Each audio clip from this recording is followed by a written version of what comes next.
Lanka ප්‍රජාතාන්ත්‍රික සමාජවාදී ජනරජයේ Ranil Wickremesinghe was sworn in by Sri Lankan Chief Justice Jayantha Jayasuriya at the Valukarama temple in Kolpiti. Following his swearing in, Sri Lanka's acting President Wickremesinghe requested parliamentarians to build consensus to establish an all-party government. I hope to take some urgent steps in this short period of time. The people of the country expected change in the political system. An important factor for this change is the full implementation of the 19th Amendment to the Constitution.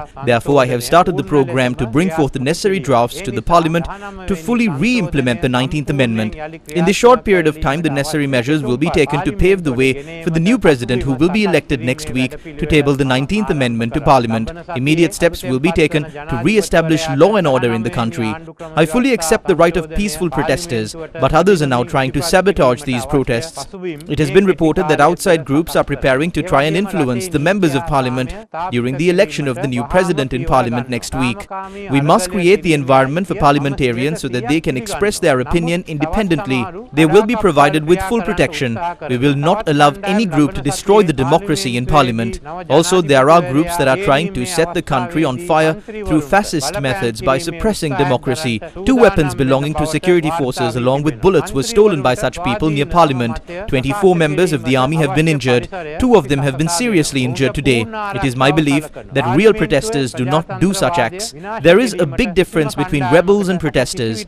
Many people who have been involved in the struggle since the beginning have expressed their opposition to these acts of sabotage. We are bound to ensure that they are protected by law and order. We are obliged to uphold democracy. I am bound to protect the Constitution. I will never allow anything unconstitutional to take place in our country. I am not working outside the Constitution. If law and order breaks down, it will affect our economy. Like fuel, our electricity and water supply as well as our food supply can be disrupted. We need to understand this dangerous situation. In order to maintain the law and order, I have appointed a special committee consisting of the Chief of Defence Staff, the Inspector General of Police and the commanders of the 3 armed forces. They have been given full freedom to take legal action without any political interference.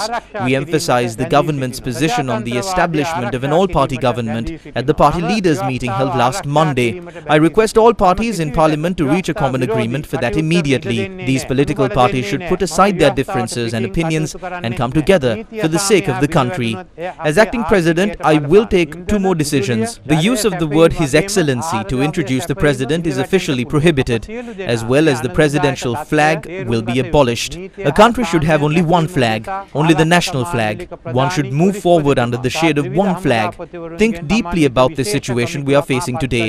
Now the background has been set for a new journey with a different approach to the whole country. The opportunities for creating a peaceful and prosperous society free from corruption have been set in place. The scope of raising our motherland up has expanded. It is the duty and responsibility of us all to make the most of it. උපරිම ප්‍රයෝජනය ගැනීම අප සැමගේම යුතුකම හා වගකීමයි.